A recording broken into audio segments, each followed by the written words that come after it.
So we are here with another interview live at Digilogue Days in Brooklyn at Industria. You're here at Kayvan's house with us as well. And we have the amazing Aumi Luxe, who you guys may have heard on stream before, and definitely have heard in some of our playlists. I'm excited, man. Thank you so much for being here. Thanks for having me. I'm so hyped to be here. Hey, let's go. So we're doing kind of a conversation here, but I've been asking everyone this because obviously I just love comic books and kind of I just thought this was a good way to start with everyone. But tell me, what's your origin story? How did you get into music?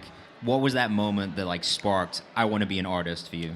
Yeah, I mean, it's been a long journey. I think the way I actually got into music was my school choir teacher just said, hey, we need more boys in the choir. Can you do this? And I'm like, sure, I guess so, And so I tried out choir, and I was good at it. And then I just kept going. I joined a choir outside of school. Sick. Started learning piano with one of the instructors. Love it. He actually taught me to use Logic, so I started, producing. Wow, shout out to that guy. Yeah, exactly. Shout out Mr. Cooper, George Cooper in Chicago.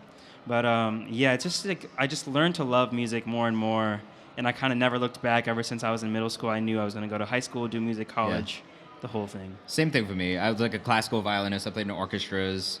I quit orchestra to go join the choir. What part did you sing?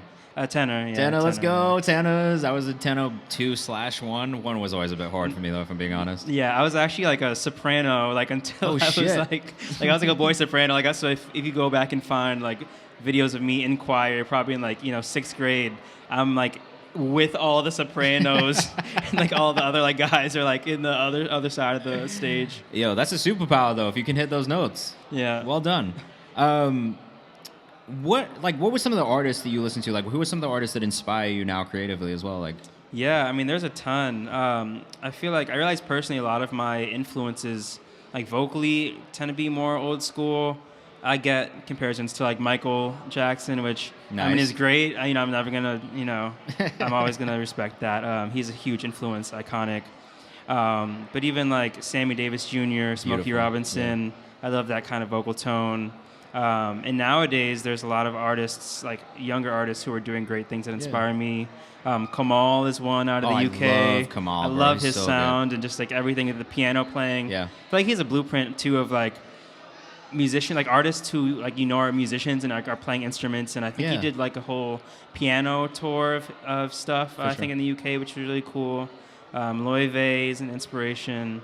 Keshi, somebody doing some great music. I love his Keshi album as well. He's so good, bro. Yeah. That's sick. Yeah, I hear that in your music as well. I can definitely hear that influence coming from artists like that. And I agree wholeheartedly. I think artists who have that connection, and this is not to, shit on anyone who's not playing music also, because that doesn't mean that you're not a great artist in your own right. But I do think there is something really special to be said about artists who either produce their own music or play their own music and write on piano. Because there's just a different connection, I think, to the songs and the way they end up sounding and feeling. Totally. I actually got some feedback recently that, my music sounds like I really know the theory. And I thought that was such an interesting compliment. I loved it, and it's true. I studied music and, do use theory in what I write. But I never even thought about I do know and use theory, and that's influences my sound 100%. differently than, some other artists who have a different process. So the interesting thing about theory is it's ingrained in me because of classical music, but I never fucking think about it, ever. You know what I mean? Every now and then I'll be oh yeah, what key is this in? What tempo am I at? But that's pretty much the extent of it. I'm really not thinking about oh, do I need to go to the fifth? Or you know what I mean? The circle of fifths, all that shit. I never think about it, but I feel it's still in my brain happening while I'm making music. And I feel for a lot of artists, it's you're still using theory even if you don't know you're actively using it. Right, those principles still kind of apply with 5-1 is always going to sound resolved, that kind of stuff. Exactly. And I think I'm in a space where I feel I use a certain degree of theory definitely when I write. I'm oh, okay, maybe I try the 4 to the 6 to the, whatever. It's 3, 6, 2, 5, 1 is gonna, kind of hit every time. Yeah. But also there's definitely certain things I learned in school where I'm I have not touched that since. At all. But I think that's the cool thing about theory too, is that it's there because theoretically it works, but that doesn't mean that you can't stray from theory sometimes and really push boundaries. And I think that's also what makes artists really special, is when they do find ways to change things up and just make it different than what you expect to what you're used to. Mm-hmm. So that leads me into the next thing. So obviously, you've been on the stream. You know what we do. We listen to music. We give feedback. For everybody in the chat, please make sure that you are giving feedback and being respectful. But tell us a little bit about the song we're going to play. This is an unreleased one. It's our first unreleased one of the day. So tell us a little bit about the song, how it came together, what inspired it. Yeah, this is a super exciting song. It's called She Must Be an Angel. It's actually inspired by my girlfriend and just seeing her face and just thinking, just realizing how beautiful I find her. And I love that. I'm like, man, she must be an angel. And I put it together just sitting again with the acoustic guitar one day, just noodling around on chords, kind of looping into the theory discussion too. Guitar is an instrument that I've been teaching myself Nice. for a few years, and I'm still learning like the actual notes on the guitar. So a lot of times I actually have no idea what I'm playing.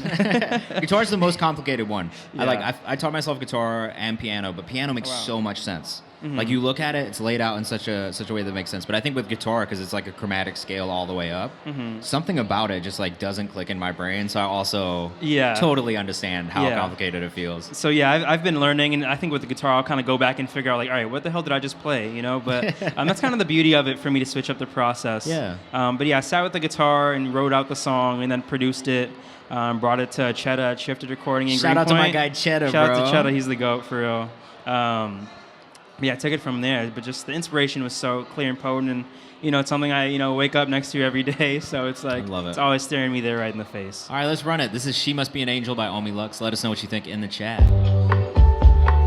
And I can't lie, I have heard this song, so I know I like it already, but nice. We're still going to talk about what I like about it because it's great. I love that. I can always take more compliments. Hey, man. Look, sometimes you don't need to give feedback and you just tell people you like their music and there's things you just enjoy about it. Yeah, I'll always take that. I'm like, hey, you like it? Like, I think for me, when you were playing it at the Now Playing sessions this week, the thing that I heard immediately that I liked was this pacing and this like bossa nova inspired production style. Like it's just something so like inviting and warm and fun to listen to about it. Yeah.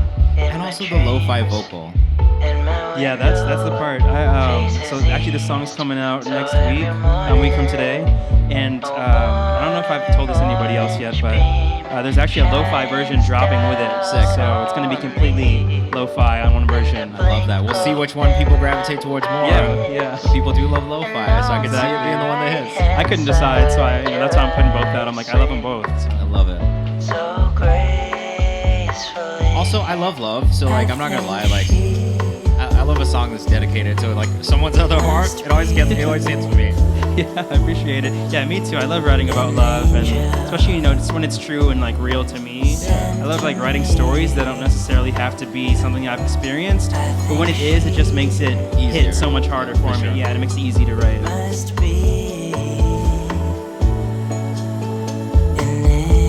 I also know that the chat is gonna love this one too, because it's just like every time we hear a song that kind of feels like this, that everyone's like, "Oh my god, I love this one so much." I'm glad. Great vibes on the chat always. Like again, we met. I used to be on the chat a lot. And, when I could have that like time free, I would always be like checking in, seeing what other artists are doing, and submitting my stuff. So I already know firsthand. Like, shout out to y'all. Yeah, shout out to you guys. Being here, so. Like we're tethered at the brain. I wonder if one. It feels so good, dude. Honestly, like this is like easily something to like you're like driving, windows down. It's a beautiful day, like fall, summer, spring. Anytime in that window, this is what I want to listen to. Yeah, no, same here. I think that's like really what inspires this too. Like in autumn specifically, like in fall, I love like the bossa, and then when you get into winter too, like the jazz. Like I love like some like really slow, like sleepy kind of jazz. Oh my god, me too. For the winter, it just makes me like want to get cozy and like heat up by the fireplace and 100%. Yeah. It's different too when you're like cozy and you've got like your other half there as well. You guys are just like cuddle. I literally went home yesterday just to go cuddle with my wife for like an hour or 2 hours in between things, and it's just something so nice about that. Just like replenishing. Yeah, man. But yeah, this is actually another reason I'm excited about this song is because it's the start of my what I'm calling my lounge rock era. Sick. So it's a new sound for me that blends jazz-inspired pop music and indie rock, basically. I love that. Yeah. I'm a big fan of both. So honestly, I feel like that's why this hits for me so much too. Is like I legitimately enjoy listening to music in both sides of that. Like there are days where I just want to sit and listen to jazz. I think being in New York too is like when the Revels were here. I used to love hopping on a Revel, just playing jazz out loud and just driving around the city. Nice. So there's something really nice and special about that feeling, that type of music here, especially in New York too. I wanted to ask you some questions because obviously you're an independent artist, an emerging artist. Like, what are some of the challenges that you feel like you face as an independent artist? And because also I feel like for a lot of us, like especially in the community, like we all kind of do stuff and go through similar struggles. So I'd love to know like what you feel like some of the challenges of being an independent artist can be. Yeah, I mean, for me, the first thing that comes to mind is making use of my time. You know, how do I want to spend my time today? And I feel like, you know, it's definitely an experience with all, for a lot of independent artists, but also like locally to New York. I feel like people have to grind so hard to afford rent, like afford to be able to live. Oh my God, yeah. So, you know, I've got my 9 to 6 and then I go home and I'm like, okay, do I want to, you know, for this song, for example, do I want to spend time pitching this to playlists and editorials and stuff like that? Or like, do I want to try and shoot for like labels or try and get, you know, it to more ears that way? Spend time kind of building out an EPK. Do I need to do more photo shoots? Do I need to set up, you know, a music video for the song? Or do I just need to write more, get some more stuff in the tuck to, you know, move forward? So I think that's one of the big things for me is just figuring out how to spend my time as an independent artist. Yeah, and where I'm going to be able to see like the biggest return for like that limited amount of time that I have. Look, I feel the same way in everything that I do too. And honestly, like the best advice I can give you is just figure out what you need to prioritize immediately and what the things that are going to have the biggest impact on what you want to do are. So like just knowing like, all right, this is what my goal for this is. Maybe these are some of the things that will help me get to that goal first and foremost. And then like content blocking, like especially for like as you're going into shooting things, like instead of shooting in real time, try and stack up as much of the content for promo for the project before you start that rollout. Because it'll help with having extra time to do those other pieces that kind of come along, like pitching and all that stuff. But I agree. Like honestly, I think for independent artists, we're in a time now where it is the hardest it's ever been to do all of it. You know what I mean? But you also kind of have to. Yeah. So I totally feel that, man. What are you excited about going into 2025? Like, what are you working on? You know, 2025, and this starts again with this song, but it's going to be carrying over for sure, building out the lounge rock era with visuals and like content, like you were saying. I'm just really excited to build that world and work on just my world building skills in general, and bring people into that and let people know who I am. Yeah, so, man. Yeah. I'm excited. Definitely keep us updated on the music. Like, obviously, I love this. I'm happy to support when we can. But the last thing, what we do on the stream, we pull up the socials, we tell everyone to go follow. So if you're in there, make sure you go follow. But let everybody know where they can find you and keep up with your journey. Yeah, totally. I appreciate this part of it too. So I'm Aumi Luxe again. I'm on Instagram at Aumi, which is AUMI.LUXE. And then TikTok is the same thing without the dot, so just Aumi Luxe. Music out on Spotify, all the major streaming platforms. Again, AUMI.LUXE. Thanks for having me. This is great. Yeah, man. Thank you so much for being here. Make sure you go listen to his music, all right? Don't be lame. Go follow him. Go listen to his music. And if you like the song "She Must Be an Angel" is coming out a week from today, October 25th. You can still pre-save that and check it out when it comes out next week. So beautiful.